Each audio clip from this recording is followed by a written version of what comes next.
Hello, everybody, and welcome back to Brainstorm Brewery.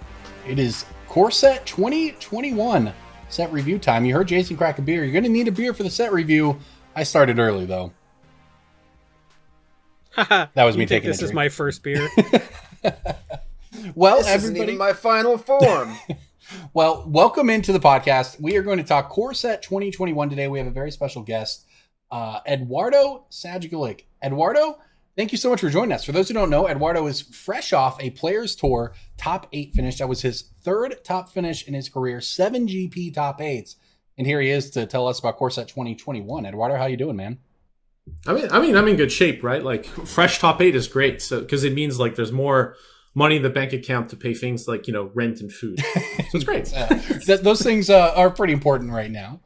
Well, tell us a little bit about the top 8. It was a Players Tour, not a Pro Tour, but you actually can compare the two because you do have Pro Tour top 8s as well. What was it like playing from home and making the top 8, and just what was this experience like for you as a player compared to everything else? Honestly, as a player, it was a lot from a like logistical standpoint. It was a lot cleaner because you don't have to like fight to see your table or right. or whatever. At the end of the day, it was you're giving a pairing. You have a deck list. You read the deck list. You put the person in direct challenge. Mm-hmm. Challenge them. I mean, I didn't have to interact with anybody. I like interacting with people, you know, at real events, but with the online experience, it's less so. I feel so it allowed me, I think, to focus a little more because I was just purely focused on the actual matches themselves. There was very little else going through my brain. Yeah, I mean, you just get to sit at home, which is, I mean, I suppose it can be a blessing and a curse, but it certainly removes a lot of the distractions that go along with traveling, right? There's no time zone switching. There's no hotels. There's no Ubers you have to manage in the morning. You just roll out of bed and play Magic. Yeah, and I think the sleep was actually important because with Magic tournaments, I think if you get like 8 hours good sleep, that's sometimes miraculous. Right, that is true. Yeah. Yes. I think Frank Carson put it best in the CFB ad video I watched a billion times last weekend, but he said, I don't think I've ever gotten more wins at a Pro Tour than I've had hours of sleep. That's a pretty good way to put it. No, yeah, like, and I mean, technically, this was a play. I don't know if I had 9 hours of sleep on day one because day one I managed to go undefeated.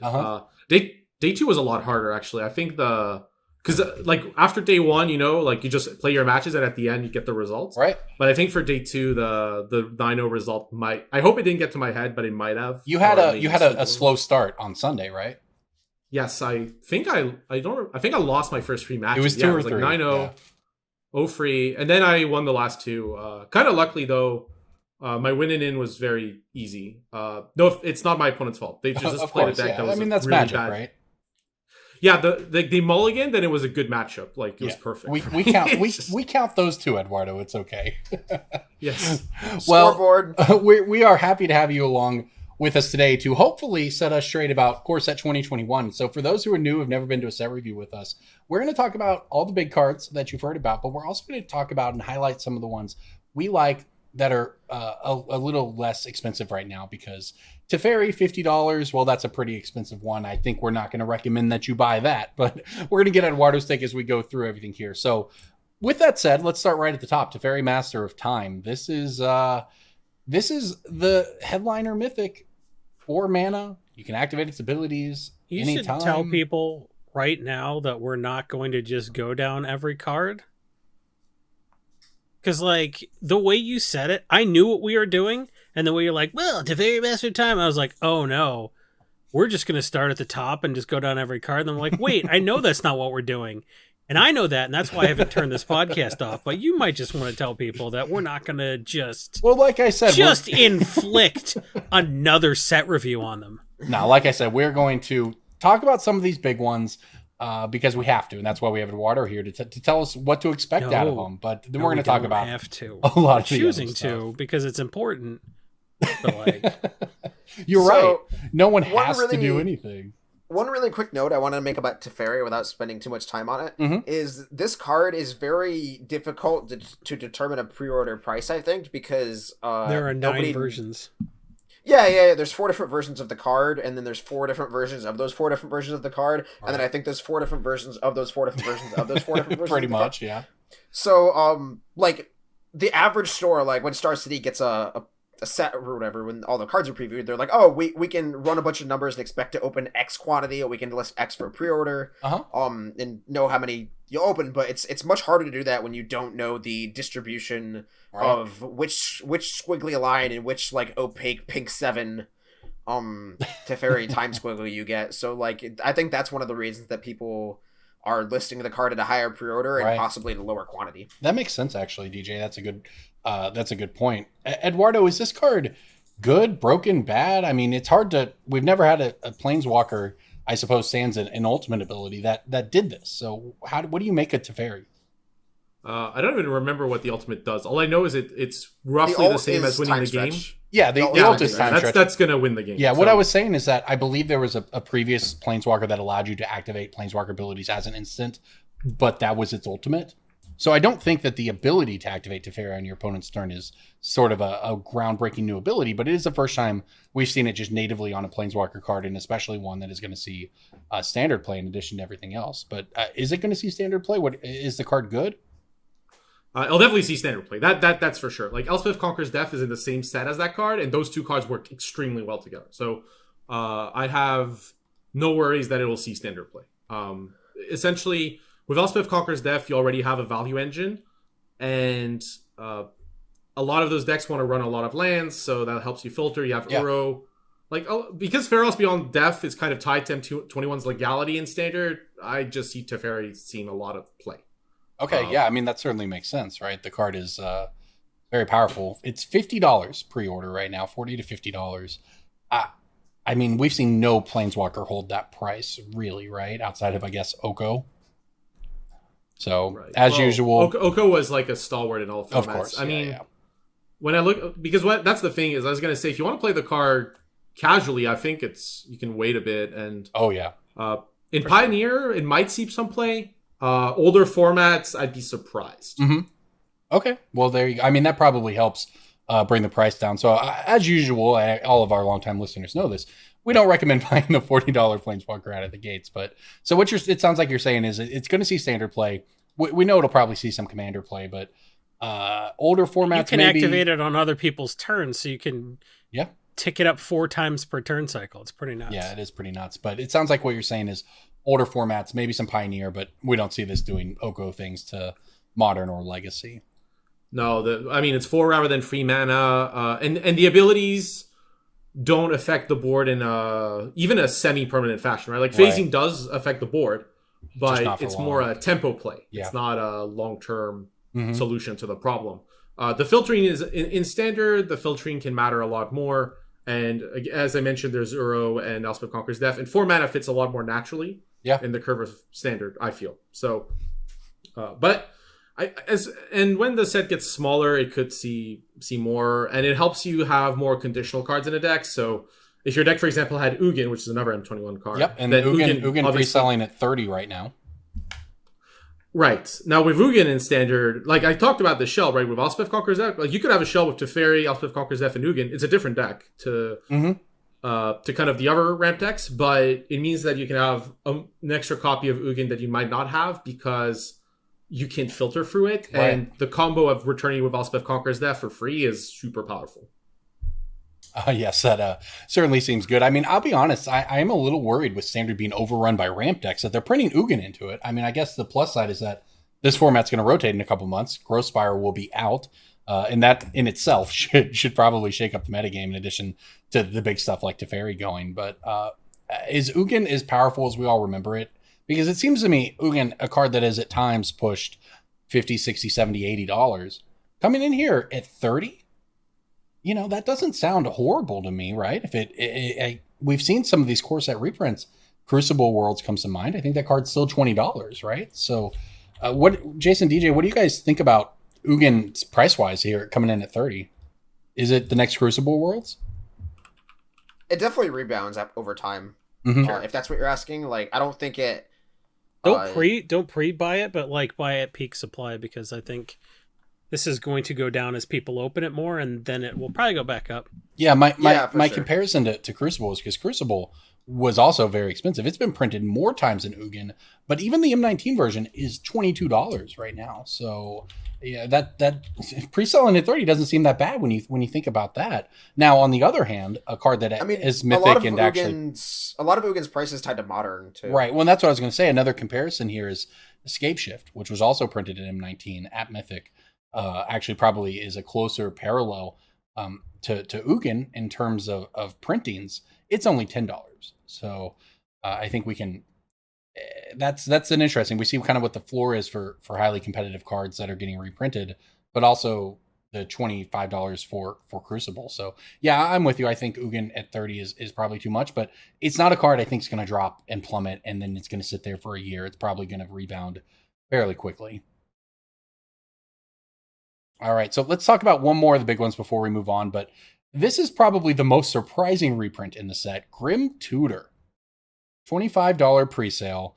This was previously like a $200 card or whatever it was out of starter 1999. And now it's $25 for Grim Tutor. Now, I mean, I'm going to assume that this is marginally playable in standard. I don't think it's going to break the format, but Jason, DJ, do you guys think that this card is going to plummet? Was this only expensive because of scarcity, or is $20 a reasonable price for a card that's just a little bit worse than Demonic Tutor? This could see play in EDH just because it's cheaper than Demonic Tutor. Yeah, it is. Yeah, it's not seeing a ton of play now. Like it's well, just it was $200 Demonic Tutor, before. But like, yeah, and people were priced out of it. But like, I do think this is another card that rebounds very, very heavily after a certain amount of time. I don't know what that timeline is. Like all timelines are an illusion thanks to especially right now. Thanks to what, but time's a flat circle, man. I think one of the best corollaries for this is something like Imperial Recruiter. Yeah, where absolutely. it had just like a super, super, super low supply, and then you get a Masters printing where the card is more available to people to play in Commander and Legacy. Like I think those are very, very similar parallels, even though one's a Master set and one is a core set. But Imperial Recruiter, I'm sure a lot of you remember it being like 25 or 30. It's back to 50. It's $50 now, yeah. So I think Grim Tutor's similar to that in that like you can expect to see it at 25, 30 for a while, and then 2 years down the road you're like, that went back up. Okay. So you're actually pretty high on Grim Tutor then. Yeah. Tutor's definitely something I want to like buy and then assuming it doesn't get hit again. Of course. They've done that in the past where they just like double whammy a card. Yeah. And then you feel sad. It's like, interesting. Something where you buy it at 25 for both your decks and you're like, this is fine. Yeah. Well, that's the question I think that's going to remain kind of open is, will people play this in Commander? No one did before, but that was kind of an artificial metric because no one could afford it. Now that the card is in a normal product with reasonable pricing for, players who want to have a good Commander deck, how much worse is Grim Tutor than Demonic Tutor? It's kind of the question that's going to come into mind. It's a lot worse, but if it's less money than Demonic Tutor, people will play it. But if it's more money than Demonic Tutor and it's worse, yeah. You play Beseech the Queen at that point. That's right. Yeah. Actually, I have one question. Because isn't Grim Tutor like the perfect example of it almost feels like the card is printed, not reprinted, just printed. Basically, yeah. It's almost like the first printing of it because, it existed before, but no one bought it. It was almost more of a collector item than a playing card because of just the price tag on it. I did play it in a tournament actually back when before. Wow. For Worlds in 2011, I played it in the Legacy portion of the teams because there wasn't Dark Petition, so there was no Dark. What was it? A Storm deck, I guess. Yeah. And I remember having to loan them from someone, and at the time, I was late to return the cards for various reasons. Sure. And I apologized to the person for being late by giving them 2 Scalding Tarns, which back now like. Eduardo. Feels like a very generous gift. Eduardo, but back then, do you need to $10. borrow any cards, my man? Don't worry about when you get them back. But, I mean, maybe do worry about it, but not right now.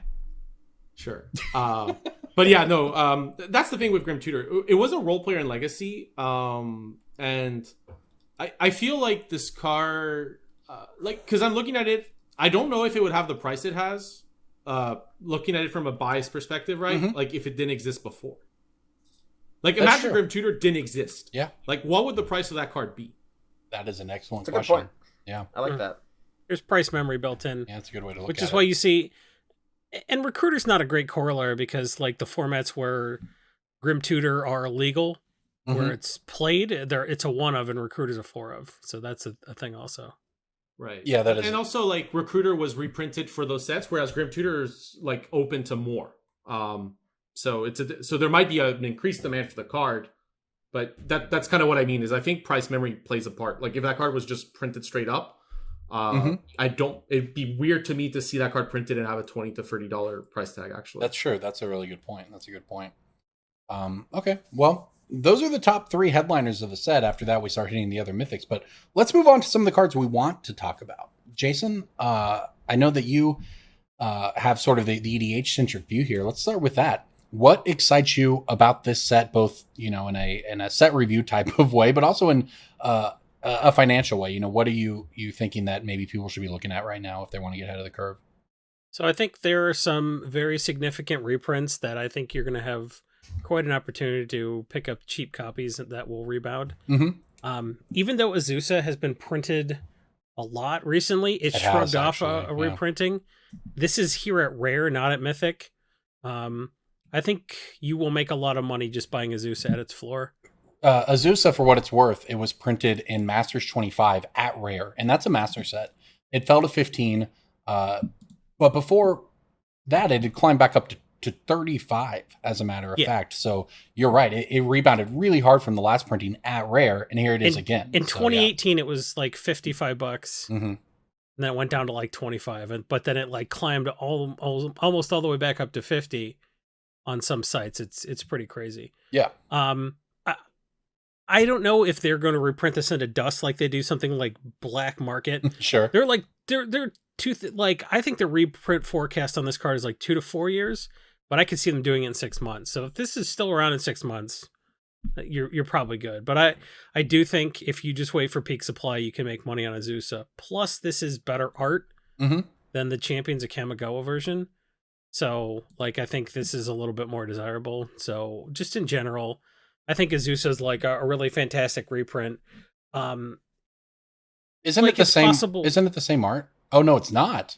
No, it's not. I never had looked at that. They're very similar, but not the same. So you got to something know. like Craterhoof and Jumpstart or Massacre Worm Mm-hmm. in this set printed at Mythic. I don't know if the price goes down as much being printed at Mythic. Yeah. But Azusa being reprinted at Rare, and Heroic Intervention. I think those 2 cards those are really significant EDH reprints, and I think they're Heroic Intervention was one of my 2 big ones that I wanted to go all in on as soon as the price just hits that low point.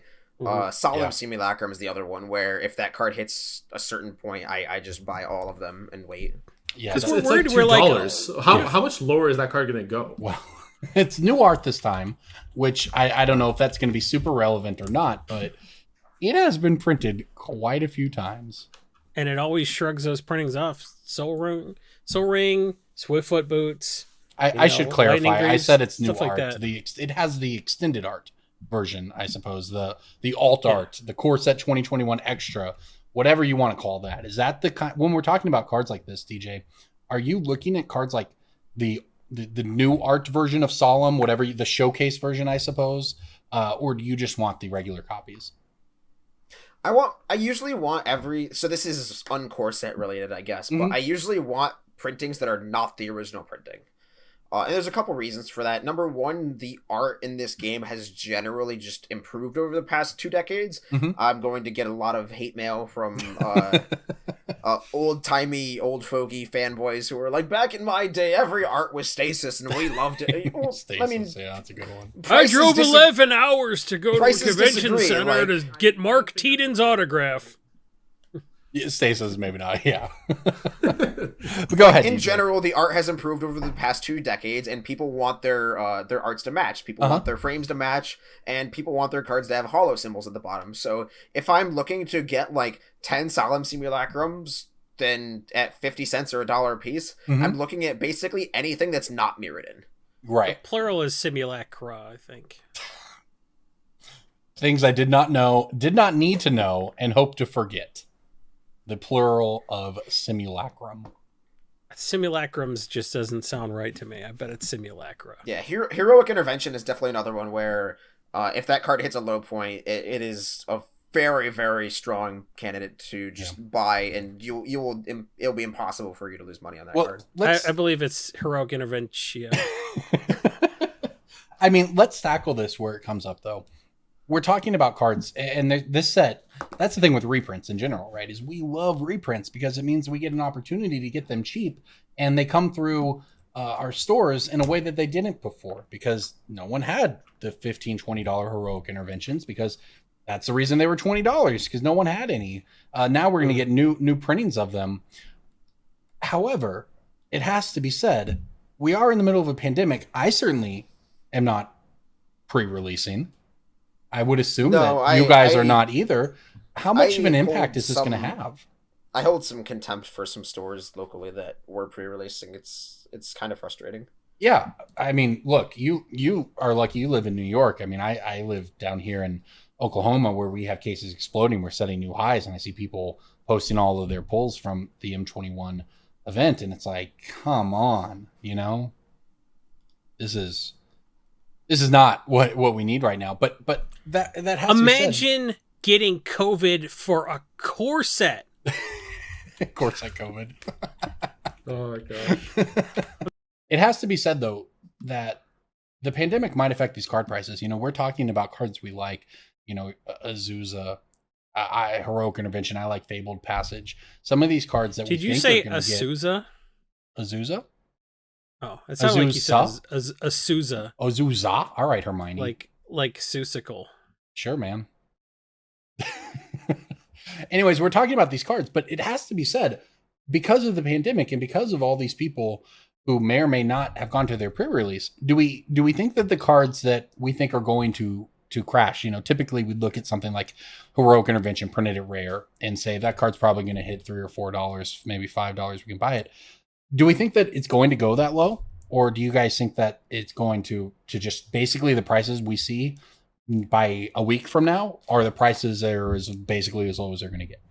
You know what gets stuff into the market on a global scale is people like selling at GPs, but also locally. Yeah, there's going to be a problem because people bust packs and drafts and sell them directly to the LGS for credit. Right. To do more drafts because we're degenerate gamblers.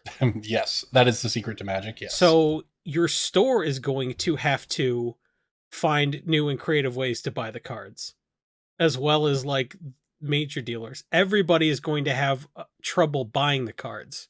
Right. So the effect of that is that all of these cards that you may look at the graph and say, well, it's got reprinted and it has the new copy hasn't really dropped from the price it started at or where it was after a few days. But I think that you kind of have to throw, maybe not all the rules, but you have to certainly consider that the rules we lived by before are not the rules we're going to live by moving forward. And when we talk about stuff like Azusa at $10, well, that card may not be $5 and give you a great opportunity to pick them up. It may not go lower than 7 or 8. And that's something that we at least have to keep an eye on, and we certainly will do that here on this podcast over the next several weeks. I mentioned it. I like Fabled Passage a lot. The card is $10 before the reprint. This card is played everywhere.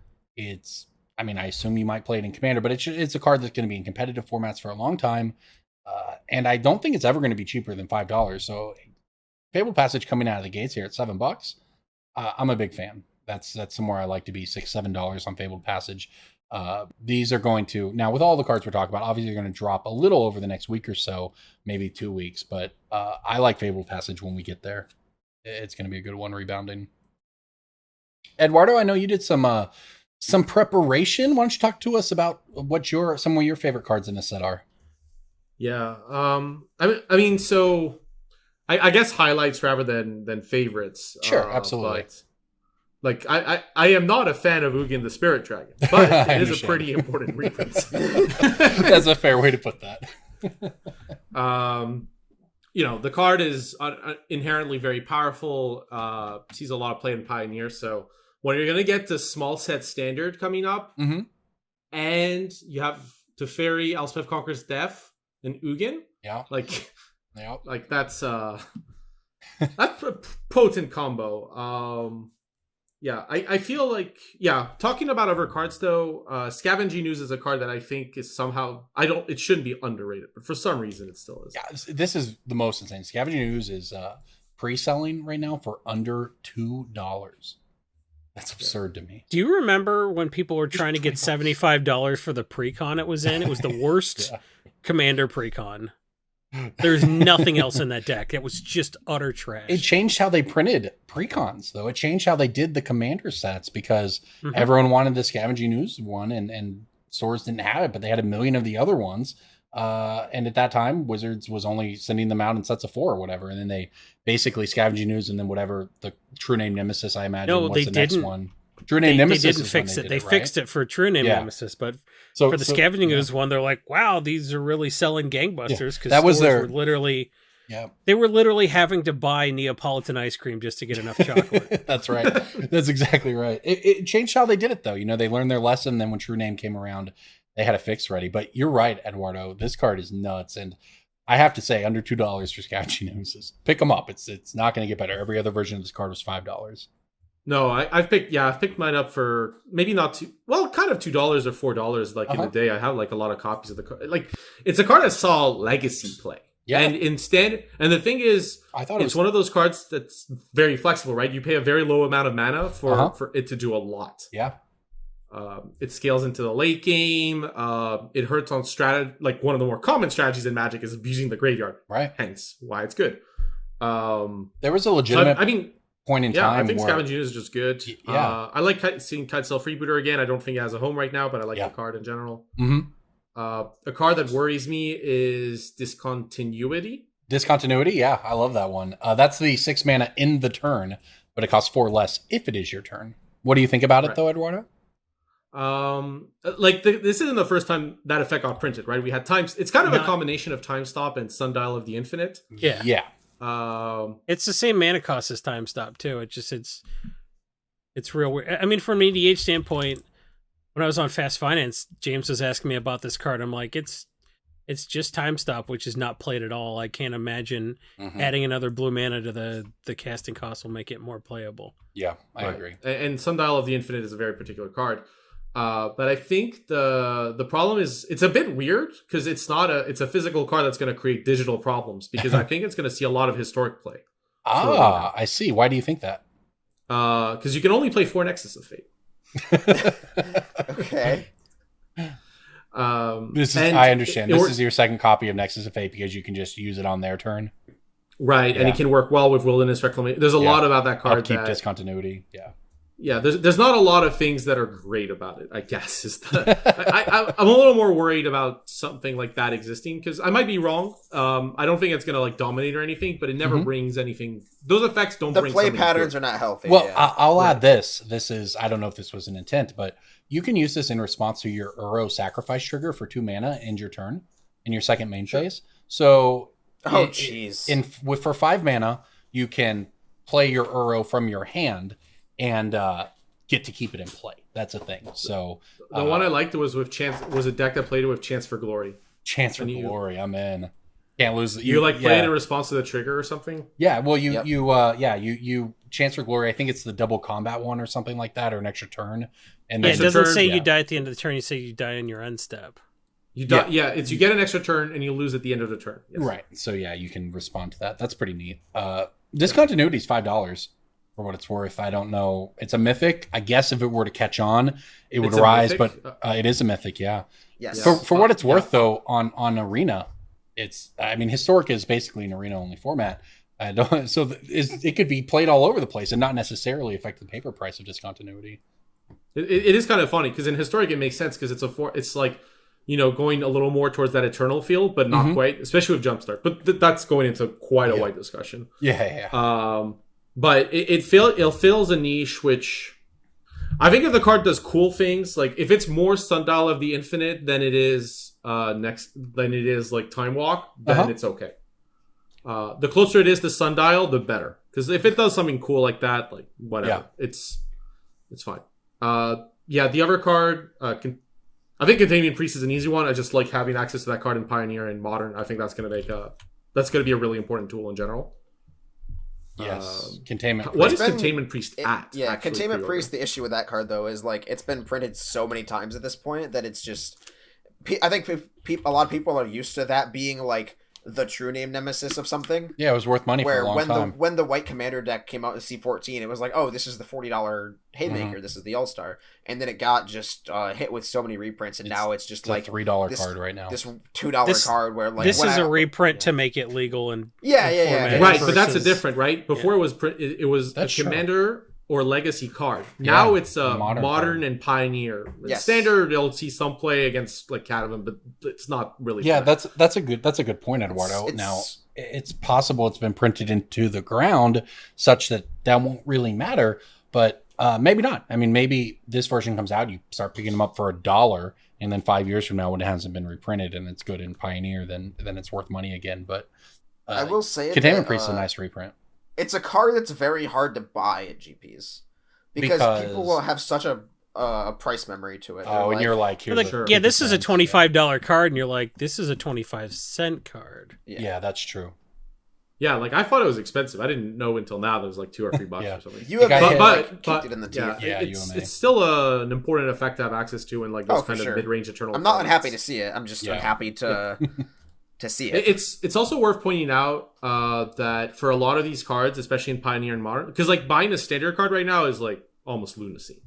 Like if you're buying it for standard, because For sure. you Right. literally can't play it. Yes, I mean, we've been of the opinion on this podcast that paper standard is dead.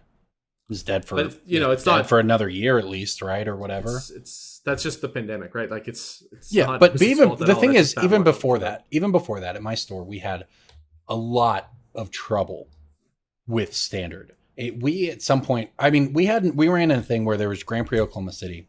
We literally gave away 8 free main event entries into that over an 8-week period leading up to the event to the winner of our standard tournament. No repeat winners, and we still struggled to fire standard. We'd have 40 people in the store to play modern, and we could barely fire standard, and that was before the pandemic, just because of arena and the bans and everything else.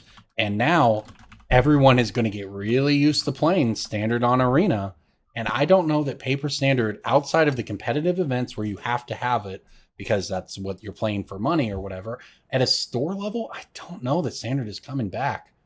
I have a counter argument actually. for Okay, that. I'd love to hear it. Not necessarily that this is more like exploration rather than disagreement or Sure. anything. It's I can also see an alternative where you can finally go out and you're gonna play whatever paper Magic you can. Okay, this is an interesting argument. Yeah. Right. So like you'll play Modern and Pioneer because you have the cards for those decks. Uh-huh. You'll buy whatever's needed. But the thing is, there's going to be a lot of people that probably took a lull, like from Paper Magic, right? So there's going to be a few sets that they couldn't have played. Mm-hmm. Now, standards really good, I feel, is for people that like are coming back from a fresher standpoint. They haven't. So the thing is, like, when the pandemic kind of goes away, because it will go away. We'll eventually have a vaccine. Sure. Right. Maybe not, but at least the pandemic will go away. Yeah. It's a more complicated question there. The thing is, a lot of people have had a lull in standard, and let's say like there's a new fall set, so you're like, okay, well I can dive in back to standard because of this set, like because I can finally do it, and I don't have to buy a bunch of like sets I couldn't play. Right. So that certainly helps. I think that combination of wanting to go out and being willing to do anything might make people play it. That's an interesting not argument. Necessarily true, but it's a possibility. There's some real timing issues there too, because I can tell you, if rotation happens in October or whatever, what it usually does, at least in some parts of the United States, we are not going to be ready for it. You know, I'm looking at, 2021 at the earliest before Magic in at least the southern half of the United States kicks up again. But that is an interesting argument though, because you're right. And one of the things that is working in the favor of standard / wizards or whatever here is that standard over the past 6 months has just been a series of the design mistakes dominating the format. You know, all the free mana spells, the Yokos, and so on. But those those things are going to be kind of gone. Yes, they'll be gone, and people are used to playing standard because that's the thing. Yeah. They play on arena. Yeah, that's sure. true. They're used to playing it on there, but they're also more used to playing the format. Mm-hmm. So they might want to play the format more in paper when the opportunity presents itself. It's not necessarily true, but it's an alternative, right? Like, Yeah, it's certainly worth considering. Yeah, and that's I trust me, we would love to have. We can get pretty doom and gloom sometimes on here because it's hard when you're not connected to the community because everyone's stuck at home. It can be very easy to just focus on all the negative that comes out. And you're right, people are going to be itching to go back and play Magic, and not everyone's going to have a Modern or Pioneer deck on them. So Standard becomes the option. As a reminder to everybody, while we're talking about all the cards in Core Set 2021 and elsewhere, check out our sponsor, channelfireball.com, for all of your Core Set 2021 needs or your content needs. Now, we talked a lot about the price of cards going up, and that's great for you if you're interested in running a buy list. And Channel Fireball has been doing buy list promotions like crazy over the past few months. So as a reminder, please check out our sponsor, Channel Fireball, if you're interested in any of that. I want to talk a card. We talked a lot about Standard here. I want to talk about a card I like at rotation. Terror of the Peaks. This is a 5-mana dragon. It's a 5/4 flyer. Spells your opponent's cast at target. Terror of the Peaks costs an additional 3 life to cast. It forms a lock with whatever the angel is. It prevents your opponents from paying life. I believe back from Mirrodin block or something. Yeah, that's why I didn't name it. I don't remember what it is. Sorry, what was the reference you were trying to get to? Angel of Jubilation? Angel of Jubilation, yeah. That I think that might be right. It combos with Terror of the Peaks because Terror of the Peaks means if people want to target it, they have to pay life. And Angel of Jubilation says your opponents cannot pay life. The other ability on Terror of the Peaks is whenever another creature enters battlefield in your control, Terror of the Peaks deals damage equal to that creature's power to any target. Now that is a powerful effect. I don't know if I'd consider that a lock, right? It gives your creature hexproof, like sure. A lock in that they a lock together, is like Knowledge Pool Teferi, but like you're like you soft lock them from targeting your dragon. Yeah. Well, I mean, here's my take on this card. Now it's coming out of the gates at $13 pre-sale. I frankly, unless it hits in Standard before then and post bans, maybe it will. I don't know, but my original take on it is this card is likely not to see a ton of play early.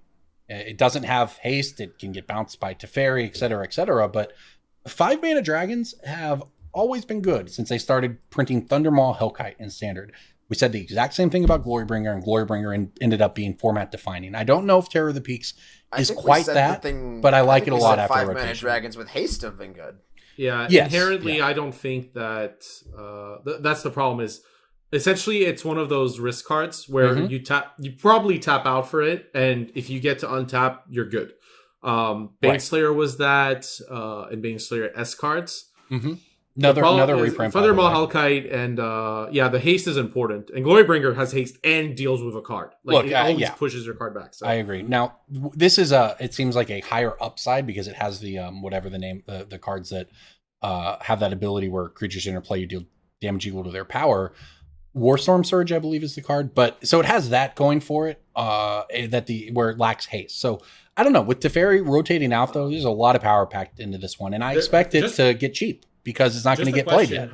How many creatures have an ability like that? Like Warstorm Surge? No.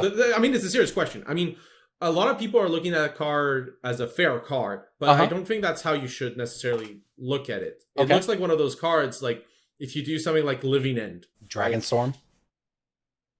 Sure. Yeah. Right. The Dragonstorm wins with other stuff. But if you look, because that's how I view that card, is the effect on a creature seems unique. I might be wrong. I don't remember. It's very close to unique if Terror it's not. of the Peaks? Yeah. The Warstorm Surge ability on the card. I don't know if we've seen that on many other creature cards. Pandemonium almost, right. Like those effects are always enchantments. And having it on a creature that you can reanimate is a very big difference to me. Yeah, the way this would work too is if it comes into play at the same time as something else, it will see that creature interplay and deal damage equal to its power to any target. So you're absolutely right. This card could be played very unfairly. You could make loops with it, right? Like I'm sure there's like some loops that can exist with. So like any infinite creature loop that comes back in, like something like Safi and some other thing that comes back, like in Saxor or something. Karmic Guide. Yeah, right. Like that's what I mean. That's how I see that card actually being used. Like everybody, because the thing is, it looks competitive, right, with the cost and all that. But the generally, like people notice cards with weird abilities when they're like completely unplayable. trash otherwise. Yeah. Because that's the only thing you focus on, right? It's like, well, there's this 6-mana card. It's clearly not playable constructed, but it has this weird ability, so it combos with, I don't know, Unburial Rights or something. This is one of those rare times where an ability like that is on a card that otherwise would be just straight up playable. So that's actually an unusual scenario. Yeah. Where the triggered ability of this is on a card that's playable, so people aren't paying, I think, as much attention to that. Yeah, well, it's going to be interesting to see it move on. We've seen basically Drakuseth, I believe I'm naming that correctly, the big red dragon that deals damage to things when it attacks. There's actually been some standard shells floating around that reanimate that. Very possible you just slot Terror and the Peaks into that deck as well. It could work, it could not, but I think looking at the combo aspect of it is nice. But I mean, let's move on. The card is expensive now. I don't really like it much at all until it gets cheaper, but it is something to keep in mind come rotation. Speaking of cards that, the other, I have 2 more cards. One's Overrated and the Sleeper. Which one do you want me to start with? Overrated, please.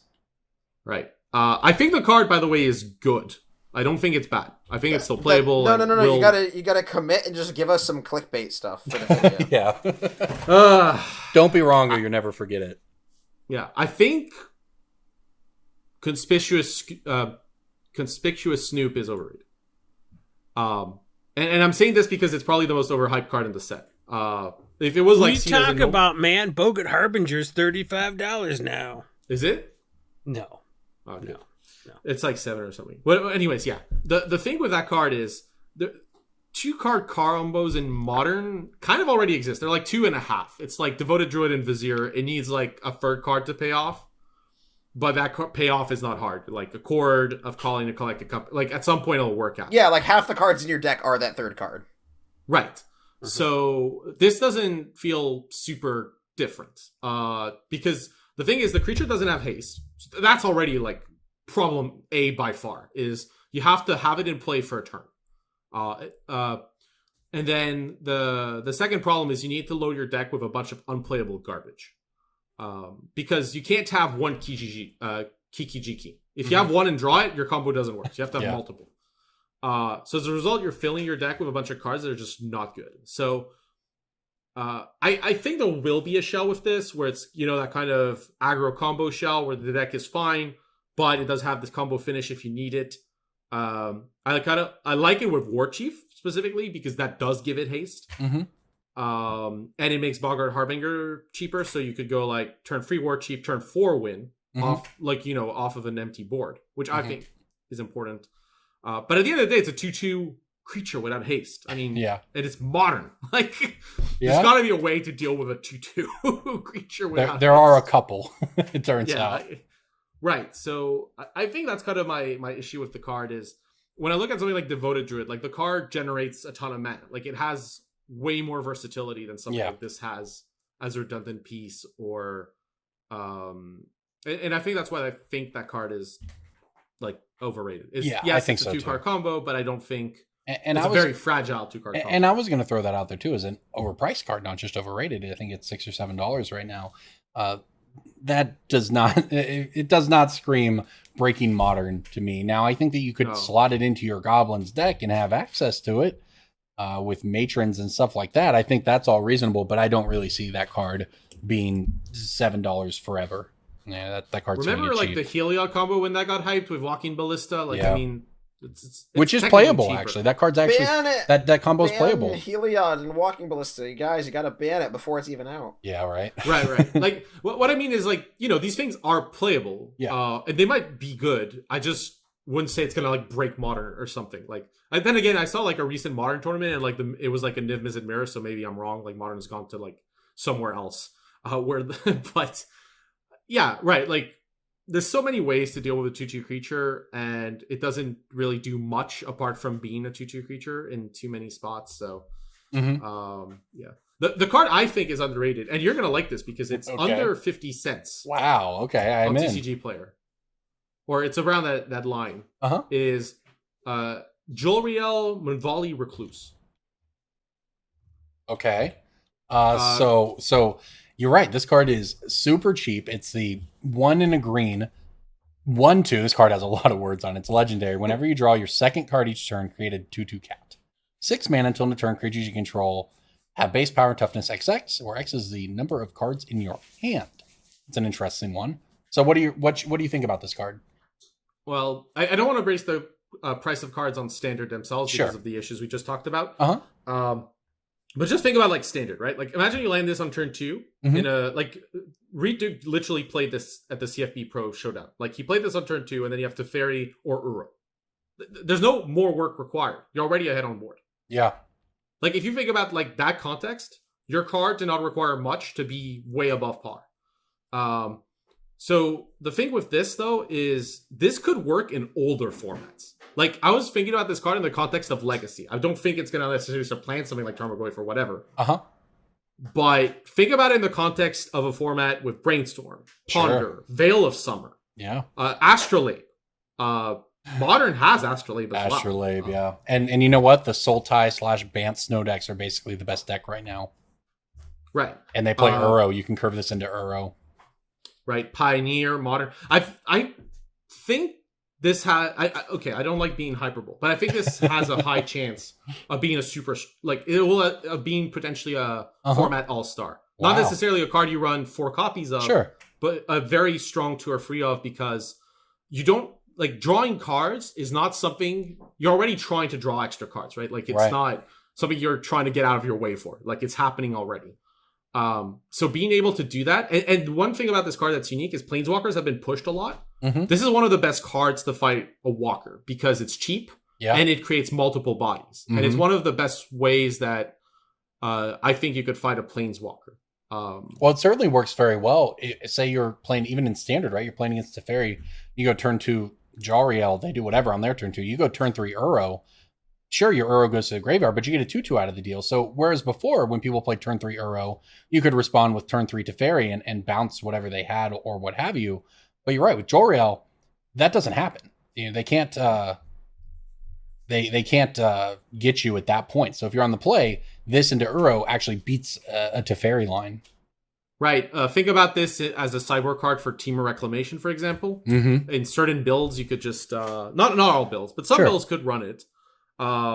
There's just... I think this card is very versatile, and in newer formats, that 6 mana ability is actually relevant, because a lot of like the time you have a ton of cards in hand. So just being able to threaten it, you don't need to activate it, but your opponent at some point is going to go like, okay, well, you kept parity, you have like 4 or 5 cards in hand, and you have 3 creatures. This wasn't my plan, but you're gonna like one-shot me if I don't deal with this problem. Yeah, that's also true. Right. Whereas in the older the format, the more the like this would fit into a Delver shell. I don't think you would have to do much work for it to be good in Delver or Snow or I feel like for 50 cents it's very cheap. Like I'm not saying it's gonna be like a breaker of anything. It might be just a role player, but for 50 cents, I mean, it's a 4. No, that's great. Yeah, I mean, that's bulk rare price. That's a good one for sure. Yeah, that's great. Speaking of cards that are almost too cheap to lose on, this one blew me away. Basically, when I saw where it came out of the gates and where it's gone to, but Baneslayer Angel is under $3. This is insane to me. The card has been reprinted. Look, this isn't a card that was printed one time. We know it was $40, $50 back when it was printed in 2010 Standard. It was reprinted in 2011. It was from the Vault Angels. Now, it hasn't had a reprint in a long time, but all of those copies were $10, a minimum of $10 for that card. So Baneslayer Angel at $250? A mythic out of a set in the middle of a pandemic? There's no way. Do you remember a card being printed called Lyra Dawnbringer? Yes, as a matter of fact. That's why you run one of each, right? So Lyra Dawnbringer can boost your Baneslayer. Oh yeah. Lyra. That was like the tech in Modern. And Lyra's not even standard legal anymore, and it's $7. So I'm just saying that Baneslayer Angel got power creeped, and I think that's the reason she's $3. Oh, I see. You think that Baneslayer is significantly worse than Lyra. Okay. Not 2010 anymore. I think a lot of people bought Baneslayer Angel because it was premier big mythic 5-drop angel that smashes people. And I think that Lyra Dawnbringer is the 2018 version of that. Sure. Okay, well that's interesting because Lyra Dawnbringer it basically, they have the same abilities: flying, first strike, lifelink. Lyra trades the other angels get +1 in lifelink for the protection from demons and dragons that Baneslayer has. I also think being legendary is like a big draw to a card. You think? Okay. It does limit sometimes the number of copies you can play in the competitive format. Right, sure, but Yeah. like I think the number of like copies that are being differentiated between constructed formats is drastically dwarfed by the number of people playing Commander with Lyra. Okay, Right. interesting. Like, So I I think was she gonna slots- say though, like, yeah. isn't a mythic angel that like has keyword soup gonna probably not go much lower than $3? That's where I'm at. Yeah.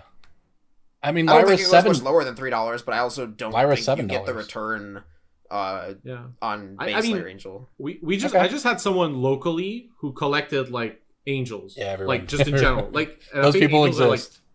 yeah.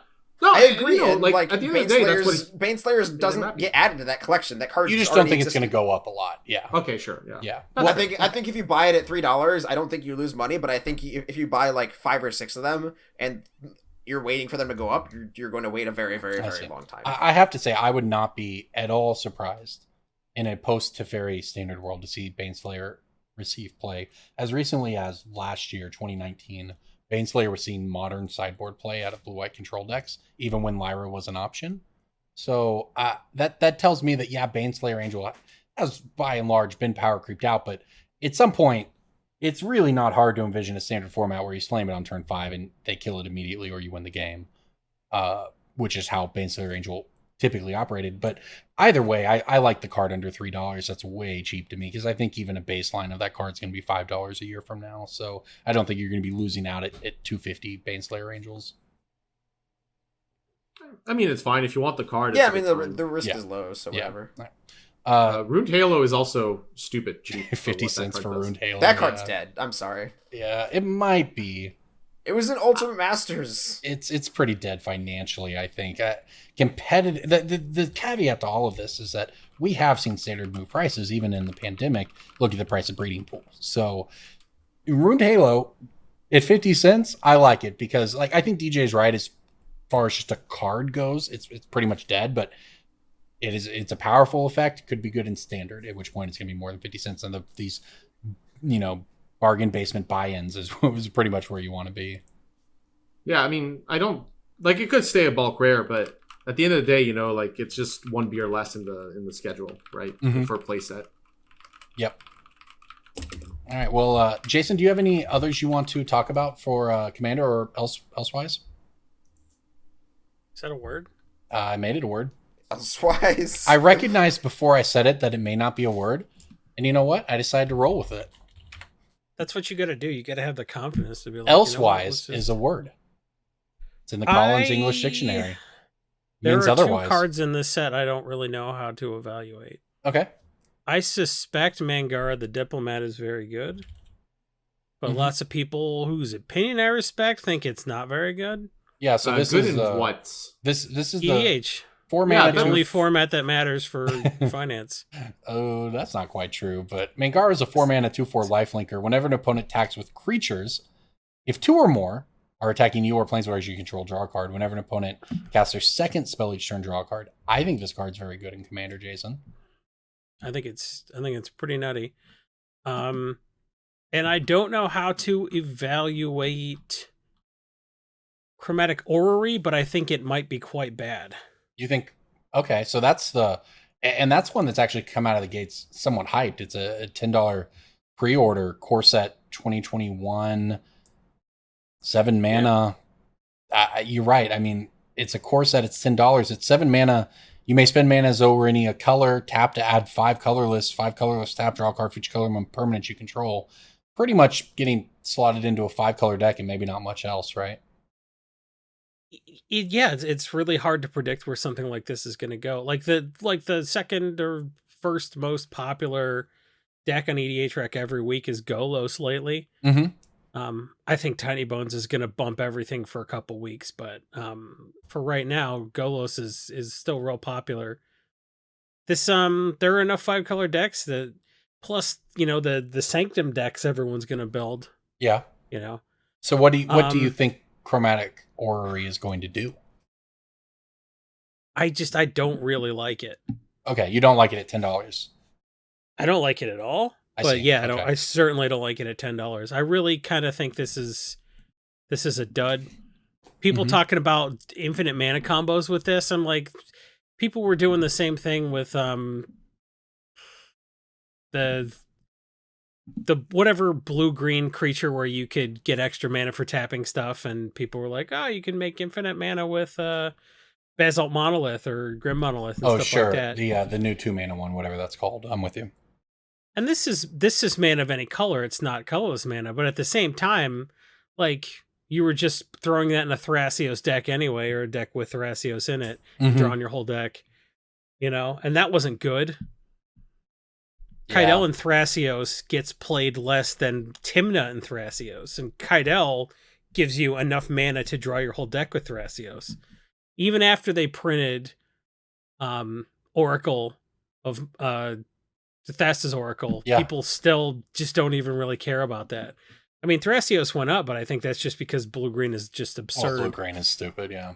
It's the best color combination in Commander, so I look at Orrery, I'm like, yeah, drawing 5 cards is pretty hot, and like potentially using that terrible shards. It's not Vectis Agents. What is Filigree Sages? Oh, we did Filigree Sages. Yeah, we did this. We did the same last time. Good job remembering. Yeah. So yeah, cool. You can make infinite mana of any, but like that's just so dumb. Yeah.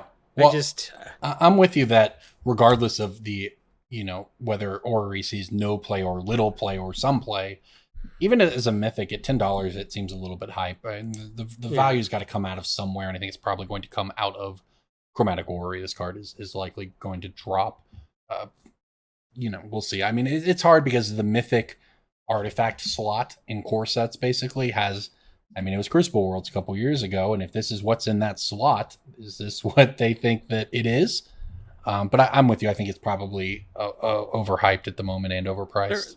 There are enough cards in this set where the value can go. Yeah, for sure. Like, do you need Chromatic Orrery to maintain $10 for the set to be worth it, or like is Scavenging Ooze going to go above $1.50? Right. Yeah.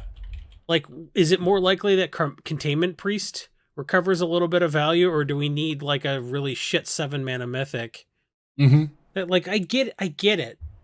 That like drawing cards, like I look at someone compare this to Dreamstone Hedron, and this is better than Dreamstone Hedron in the decks where it's good, but the decks where this is good would never play Dreamstone Hedron. Yeah. It's all colorless decks, and this is trash in a colorless deck. Like you would never play this in an Eldrazi deck. So like I'm not sure what existent card you compare this to, but I don't think it's Dreamstone Hedron. So like I'm really just at a loss for how to evaluate this. Like I realized that my hit rate on my EDH specs went way up when I looked at what people were actually playing versus what you said they were going to play, also, or what I think they should be playing. As a guy who has a very small amount of influence over how people build their EDH decks, like I can only lead the horse to water on cards like this, but I kind of wish that I could stay out of it and just be like, my opinion on Chromatic Orrery is that there are cards in Jumpstart you should be looking at. Yeah. So I think I'm with you at least. I would like to not register an opinion on this, but like gun to my head, I don't like it. And gun to my head, I like Mangara a lot more than most people.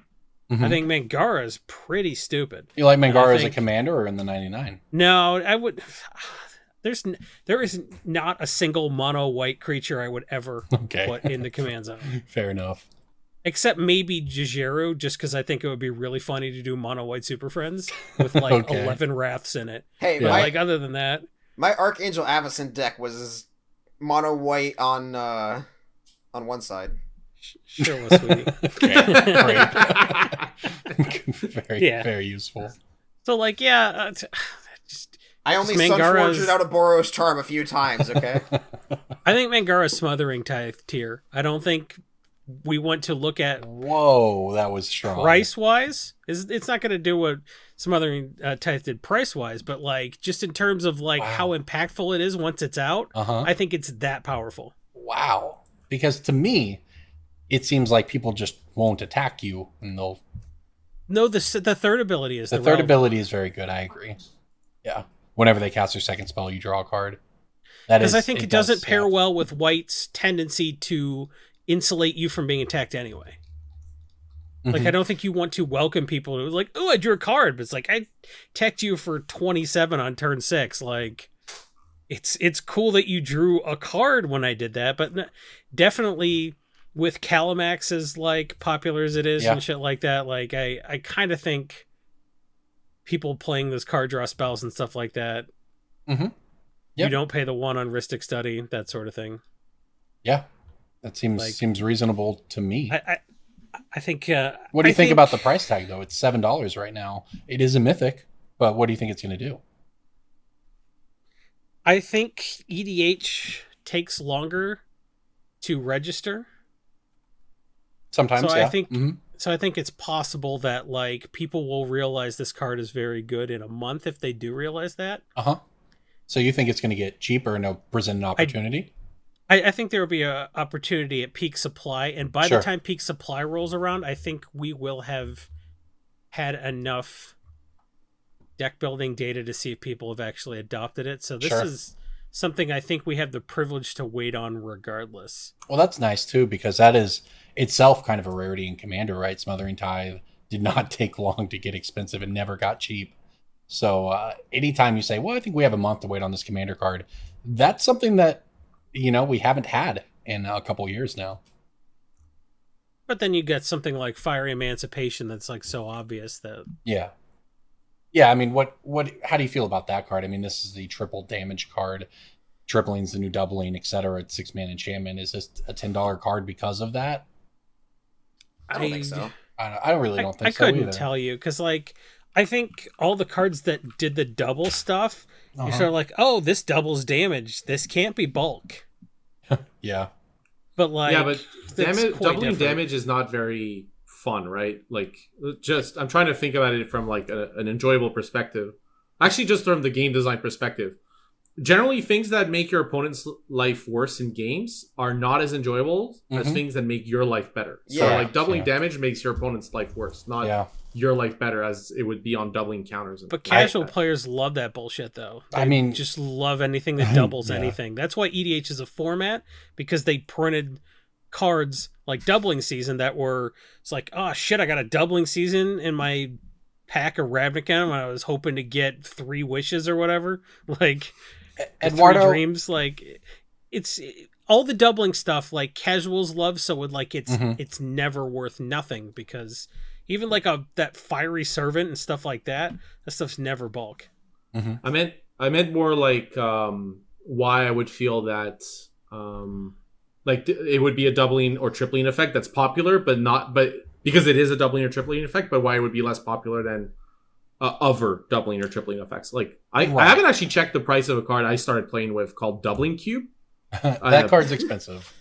Right. Like that's what I mean. Yeah. And I think it's expensive because not just because it doubles, but because it benefits you straight up. It's very good. It's also a very old card that hasn't been printed in forever. Fifth Dawn and yeah, that's actually kind of surprising. I don't know why that card didn't get reprinted. It seems pretty popular, I would guess. But Fire Emancipation does make your life better, because it makes burn spells, which are pretty bad in EDH, actually much better. Doubling Cube, for what it's worth, is actually in the process of spiking right now, on its way from $20 to $30. So if anyone is interested in one I actually think the main reason that card's never been reprinted is because the math to calculate the actual benefit you get from the card is very unintuitive for new players. It's like Y equals 2x minus 4 or whatever. Isn't it similar to Cabal Coffers in that sense, though?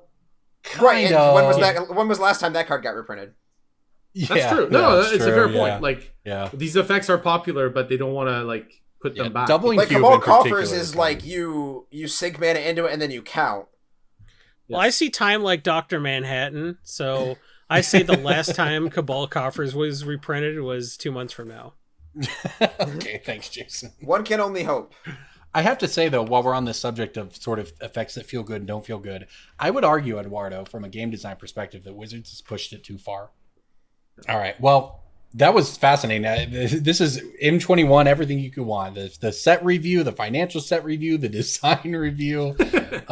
Eduardo, this has been great. Thank you so much for all of your insight. And everyone else, if you want to hear more from Eduardo talking about M21. We're actually going to clip part of this out, put it on our YouTube channel, youtube.com/Brainstorm Brewery, so you can go check that out. Is there anything else from Core Set 2021 any of you all want to talk about before we wrap up this week?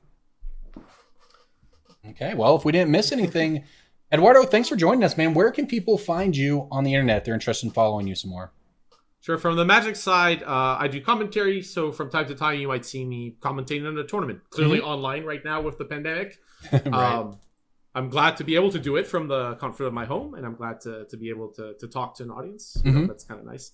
Otherwise, it's Walaumpa, so WALAOUMPA. I do talk on Twitter. In truth, I don't have my own podcast or other content to plug in. I feel that other people create better Magic content. So I'd rather support those people. But I'm happy to always talk about Magic. I'm passionate about the game. It's a game I've played and lived with for so long. So if you ever want to have an interesting conversation on Magic, whether it's competitive, design, whatever, always more than happy to do it. Yeah, well, you were a great guest, so we may have you back for another reason in the future, everybody. Thank you so much for listening. Eduardo, thank you for joining us. Until next week, this has been Brainstorm Brewery.